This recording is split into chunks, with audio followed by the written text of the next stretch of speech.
NEET का exam नहीं दोगे, ना मुझे देना, ना मेरे किसी रिलेटिव को देना। हो सकता है तुम में से भी किसी के भाई बहन ने ना दिया हो, पर एक कुछ नहीं दिया भी होगा।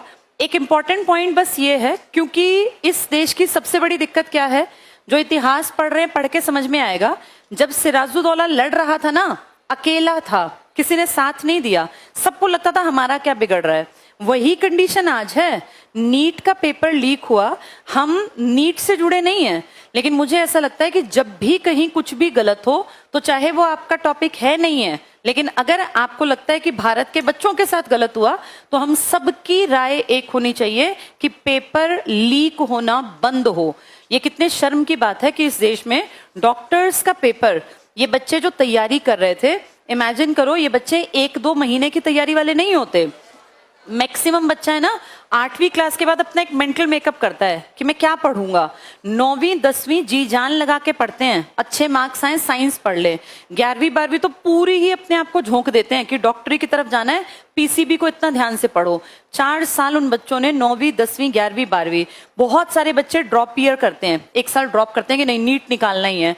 5 से 6 साल ये वो बच्चे हैं जो 13, 15, 17 घंटे पढ़े दिन के, जिन्होंने सब रिलेटिव्स को छोड़ दिया, किसी शादी ब्याह फंक्शन में नहीं गए, अपने रूम में ताला लगा के कुंडी लगा के अंदर बैठ के पढ़ते रहेंगे। माँ बाप से भी सिर्फ इतना कांटेक्ट कि हाँ हम हैं भाई, बस इतना, इससे ज्यादा नहीं। इतनी मेहनत के बाद 3 मई को पेपर हुआ था, आप सबको पता है, और कितनी स्ट्रिक्टनेस थी कि जो है बता रहे थे कि किसी बच्चे को प्लास्टर लगा हुआ था, तो प्लास्टर पे भी ऑब्जेक्शन था कि कहीं इनके अंदर चीटिंग का कोई सामान हो।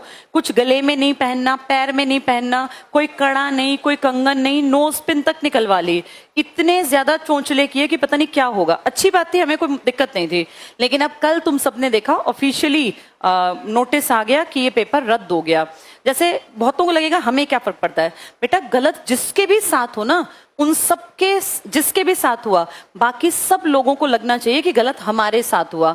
जब यूनिटी में रहेंगे ना, तो जैसे मैंने बीईआईसी का चैप्टर पढ़ा है ना तुम्हें, अगर ऐसे बटे रहेंगे ना, एसएससी वाले सोचे हमें क्या फर्क पड़ता है, नीट का पेपर था, ऐसे ही जब एसएससी का आउट होता है पेपर, तो कितना दुख होता है तैयारी करने वाले को। हम सबको ये सोचना चाहिए कोई भी पेपर बाहर ना पहुंचे। और इस बार तो बहुत चालाकी से बता रहे हैं, गेस्ट पेपर बना के सर्कुलेट कर दिए, जिसमें कि कोई कह भी ना सके कि पेपर एग्जैक्टली। और उस गेस्ट पेपर में से कोई कह रहा है 120 सवाल ऐसे कैसे आ गए, कोई कह रहा है 150 सवाल। जैसे एक क्वेश्चन 2 क्वेश्चन मैच होना नॉर्मल है, आइडिया लग गया हो, लेकिन इतने सवाल, इतने मार्क्स का पेपर लीक होना, ये बड़े लेवल पे धांधलेबाजी है। और इस मामले में सरकार को 100% स्ट्रिक्ट एक्शन लेना चाहिए।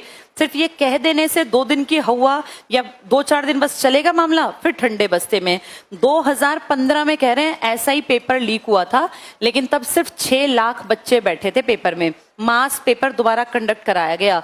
इस बार 2026 में जो बता रहे हैं, तुम सबने सुना होगा, इस बार 22 लाख प्लस बच्चों ने पेपर दिया। एक बच्चा नहीं होता, एक बच्चा एक परिवार होता है। वो पेपर उसके माँ बाप का भी होता है, बस तुम्हें दिखता नहीं है, क्योंकि बेटा उनके मन में भी वही चिंता। वो वहां जिस दिन पेपर होता है बाहर धूप में, अब 2 तारीख को बहुत गर्मी में पेरेंट्स वहीं तो बैठे रहे। वो पेपर भाई बहनों का भी होता है, क्योंकि घर का माहौल वैसा बना के रखना होता है कि ये पेपर पास कर ले जिसका पेपर है। कितनों के बच्चे बाहर जा जाके राजस्थान के कोचिंग सेंटर्स में कई साल से पड़े हुए हैं। कितने ही बच्चे हर साल सुसाइड कर लेते हैं प्रेशर के चलते। सोचो उस प्रेशर को झेल के पेपर देता है बच्चा, हर बच्चा, और फिर जाके पता चले कि पेपर लीक हो गया। पेपर पहले से बहुतों के पास था, जिस बेचारे ने तैयारी की थी और जिसको था कि मेरा 100% आ जाएगा गवर्नमेंट सीट पर। एक बात और बता दूं बेटा, बहुत अमीर लोग हैं ना, ज्यादा पढ़ाई नहीं करते। जो अल्ट्रा रिच होते हैं ना, उनको पढ़ाई से थोड़ा था भाई इतना पढ़ लें बस काम चल जाए, वो बहुत मेहनत क्यों करेंगे। ये जो 16-18 घंटे पढ़ने वाला बच्चा होता है ना, ये ज्यादातर वो होता है जिनके माँ बाप के पास बहुत साधन नहीं है, लेकिन सपने बड़े हैं कि कुछ करना है। माँ बाप तो रह गए थोड़ा लोअर मिडिल क्लास, लेकिन अपने बेटे को बेटी को अपर मिडिल क्लास या अमीर की श्रेणी तक पहुंचा दें पढ़ के। उनके बच्चों में जज्बा भी होता है, ये बहुत मेहनत करने वाले बच्चे होते हैं। इनके साथ गलत हुआ तो इस मामले में सबकी आवाज एक ही होनी चाहिए कि इस पर रोक लगनी चाहिए। और सिर्फ कहने से रोक नहीं लगेगी। इंडिया में प्रॉब्लम है, 2 दिन हवा बनता है, उसके बाद सब ठंडे बस्ते में। अब 10 दिन बाद देखना याद भी नहीं होगा। अच्छा, जो पकड़े जाएंगे ना, वो नीचे के लेवल के लोग होंगे 2-4। तुम्हें लगता है कि नीचे के लेवल के लोग पेपर लीक करा सकते हैं? नहीं। एक सोचने का पॉइंट है, जिन बच्चों तक ये पेपर पहुंचा, जिन बच्चों तक वो क्वेश्चन गए, फ्री में तो गए नहीं होंगे। पेपर लीक मतलब पैसा बनाने के लिए किया ना। क्या 12वीं क्लास के बच्चे के पास इतना रुपया होता है कि वो पेपर खरीद ले?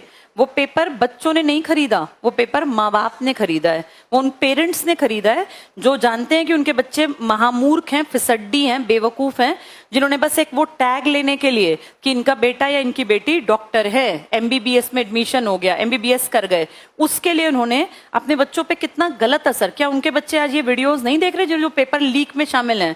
और उनके माँ बाप तक भी ये बात जानी चाहिए कि ये जो गलत काम कर रहे हैं ना, एक्चुअल में इसके कल्पिट बच्चे बिल्कुल नहीं है। बच्चे तो वो करेंगे जो माँ बाप कहेंगे। माँ बाप ने उन सरगनाओं के साथ, उन लोगों के साथ कांटेक्ट किया जो लोग पेपर बेच रहे थे, और माँ बाप ने 100% पैसे दिए, तभी बच्चों के पास इतने पैसे पहुंचे। कोई बच्चा 10 लाख, 20 लाख, 50 लाख कह रहे हैं, 60-60 लाख, इतने रुपए बच्चा थोड़ी ना अफोर्ड कर सकता है। यानी इस देश का कितना ज्यादा दुर्गत हो गई है कि माँ बाप अपने बच्चे को ऐसी गंदगी की राह पर ले जाना चाह रहे हैं कि बस नाम के आगे एमबीबीएस लिखा जाए या डॉक्टर लिखा जाए। इमेजिन करो, जब ये पीढ़ी जो बिना पढ़े अब पेपर पास कर रही है, पकड़े गए, ना पकड़े जाते पास, क्या पता पिछले साल भी हुआ हो बड़े लेवल पे, थोड़ी सी अफवाह थी, कुछ किया ही नहीं, इस बार पकड़े गए ज्यादा बड़े लेवल पे। अब इमेजिन करो, जो पिछले कितने 15 में भी तो लीक हुआ था, तब से तुम्हें लगा रुक गया होगा ये? नहीं, ये हर साल लीक हुआ होगा, बस सामने आ गया 11 साल बाद। अब जो बीच के डॉक्टर बन गए उनमें से कुछ तो होंगे लायक, लेकिन जो नालायक डॉक्टर बन गए, किसी ना किसी का तो इलाज करेंगे। जो ये पढ़ते हो ना कि राइट के बदले लेफ्ट साइड की किडनी निकाल दी, या ऑपरेशन उल्टे, कैंची छूट गई, तुम्हें क्या लगता है वैसे ऐसी पागल? ये सच में ऐसे ही लोग मिलेंगे 100%, जो 10, 20, 30 सालों से जैसे तैसे चुपचाप गबन करके, पैसों में गड़बड़ करके अंदर के तरफ से रास्ता बना के घुस जाते थे।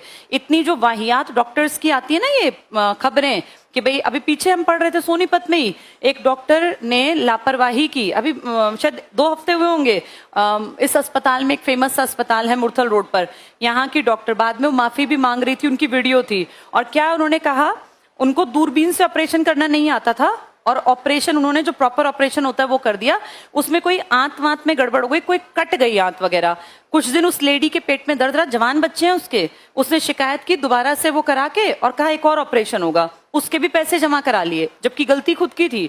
दूसरे ऑपरेशन के बाद भी वो औरत ठीक नहीं हुई, कोई इतनी बड़ी गड़बड़ हो गई कि वो औरत मर गई, किसी का परिवार बर्बाद हो गया।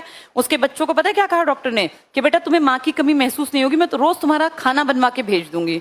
आप इमेजिन करो, किसी की माँ चली गई और उस बच्चे को सांत्वना दी जा रही है कि तुम्हें माँ की कमी नहीं महसूस होगी, मैं खाना बना के भिजवा दूंगी। कितना ज्यादा बेवकूफी भरा बयान था। और क्या हुआ उस खबर का 2 दिन बाद, आज पता भी नहीं क्या हुआ, वो एज इट इज चल रहा होगा, वो डॉक्टर भी एज इट इज काम कर रही होंगी। मैं आपको ये बताना चाहती हूँ कि जब ये मामले होते हैं ना चीटिंग के और इनका अंतिम भुक्तभोगी हम जनता ही बनती है। घटिया डॉक्टर्स होंगे, घटिया टीचर्स होंगे, तो फाइनली नुकसान किसका है? इस समाज का, तुम्हारा, हमारा, हम सबका। क्योंकि क्या पता बेटा किसके पिताजी को ऐसे डॉक्टर से इलाज कराना पड़ेगा, किसके बच्चे का इलाज ऐसे डॉक्टर्स के हाथों होगा। तो इसीलिए चाहे हम वो पेपर देते हो ना देते हो, लेकिन जहां जब भी कभी इस देश में गलत हो तो सबको इसका विरोध करना चाहिए। और आज नहीं तो कल इन सबका असर हमारी ही पीढ़ियों पर या हमारे ही ऊपर आएगा। 2 प्रोफेशन तो खासकर गलत नहीं होने चाहिए, एक डॉक्टर का और एक टीचर का। एक प्लम्बर गलत भर्ती हो गया, कोई बात नहीं, लीकेज ही तो होगी पानी की। छुटपुट सा कोई ग्रुप डी चीटिंग से भर्ती हो गया, कोई बात नहीं, झाड़ू ही तो मारना है, या फाइल इधर से उधर चल जाएगा, है गलत, लेकिन फिर भी वो होता है कि चलो पच जाएगी बात। लेकिन अगर डॉक्टर्स गलत भर्ती हो गए तो बेटा फिर तो देश का बिल्कुल ही बेड़ा गर्क है। और टीचर्स घटिया हैं तो आने वाली पीढ़ियां, नस्लें पूरी बर्बाद हैं। जिस टीचर को खुद ही नहीं पता टेम्परेचर वेरिएशन क्यों होता है, इवेपोरेशन, सब्लिमेशन, कंडेंसेशन क्या होते हैं, वो क्या ही बच्चे को पढ़ाएगा। तो इन 2 प्रोफेशंस में अगर चीटिंग चल रही है ना, तो 100% देश अंदर से बिल्कुल खोखला हो गया। इन 2 प्रोफेशंस में गड़बड़ी का मतलब आने वाले 20-30 साल में बिल्कुल सब कुछ खात्मे की तरफ होगा, और हमारे सामने हो रहा है। टीचर्स के पेपर लीक हम पढ़ते हैं, और ये डॉक्टरी का पेपर देखो कितने बड़े लेवल का ये लीक हो गया। कुछ लोग कह रहे हैं इससे बचने के लिए ऑनलाइन पेपर कर दिए जाएं। तुम तो ऑनलाइन वाले हो, तुम्हें लगता है ऑनलाइन में पेपर लीक नहीं होता? ऑनलाइन में तो ऐसा बेड़ा गर्क है कि पूरा जहां पेपर है उसका पूरा वो जहां चल रहा है पूरा सेंटर ही वो पहले से ही सारी चीजें गड़बड़। इसका मतलब इसका इलाज ऑनलाइन और ऑफलाइन नहीं है, इसका इलाज है बहुत सख्त कार्यवाही। इतनी सख्त कार्यवाही कि लोग डरने लगे। पीछे हरियाणा सरकार ने एक नियम बनाया था हरियाणा में पेपर लीक जो करेगा और पकड़ा गया तो उसकी संपत्ति जो है उसको बेच के पैसा वसूलेंगे। तुमने देखा हरियाणा में काफी हद तक लगाम लग गई है, कंपैरेटिवली ठीक है हम, और आज हम प्राउड से कह सकते हैं हरियाणा एक एग्जाम्पल है।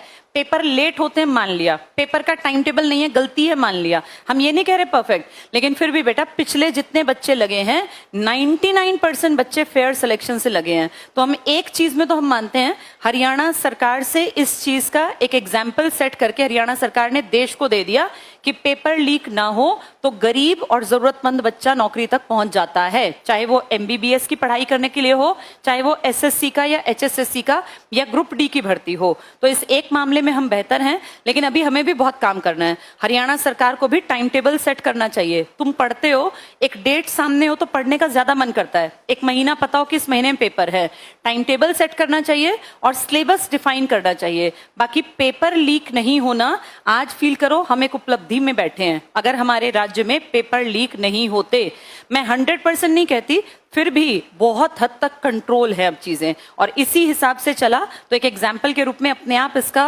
नाम लिया जाएगा। पिछले कई भाषणों में देखा था PM यहाँ का जिक्र करते थे, बिना खर्ची बिना पर्ची। तो अब वो पेपर लीक हो रहे हैं ना, तो भी हमारी आवाज बुलंद रहे कि गलत है, जहां भी हो, किसी स्टेट में हो, नेशनल लेवल पे हो, पेपर लीक नहीं होने चाहिए। जो बच्चे रोज पढ़ते हैं, मेहनत करते हैं, सिर्फ उनके हक की नौकरी उन तक पहुंचनी चाहिए। जो लोग गड़बड़ करते हैं और जहां माँ बाप बेशर्म इसमें शामिल हैं, उनका तो सोशली भी बाइकआउट होना चाहिए। मुझे तो ये समझ नहीं आता, जब कल्प्रिट पकड़े जाते हैं तो उनका मुंह ब्लर क्यों करते हैं? उनका मुंह बिल्कुल दिखाया जाना चाहिए कि ये वो नीच लोग हैं जो किसी मेहनती बच्चे का हक खा गए, ये वो नीच लोग हैं जो अपने बच्चों की लाइफ सेट करने के लिए बेचारे गरीब, मेहनती और बहुत ईमानदार बच्चों की जो जगह थी, सीट थी, वो छीनना चाहते थे। तो हम सब इसके विरोध में हैं, और जहां तक कोशिश हो इन चीजों के खिलाफ अपनी आवाज जहां पहुंच सके वहां जरूर पहुंचानी चाहिए। बेटा विचारों से ही पॉलिसीज बनती हैं, विचार ही आगे जाके शब्दों में निकलते हैं, फिर इनके ऊपर पॉलिसी बनती है विधानसभाओं में, देश की लोकसभा में। तो इन सबका जहां हो सके वहां विरोध करना।